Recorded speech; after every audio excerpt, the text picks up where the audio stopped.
Hello friends, welcome to Creative Medicine. In this lecture, we will learn about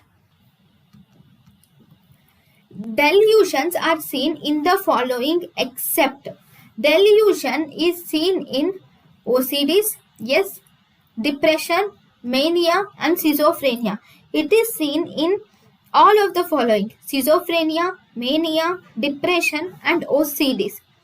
But if you have to select one, then it is rarely seen in obsessive compulsive disorder. So if you have to select one, then answer is obsessive compulsive disorder, because delusions are rarely seen in obsessive compulsive disorders. Thank you, and thank you for watching.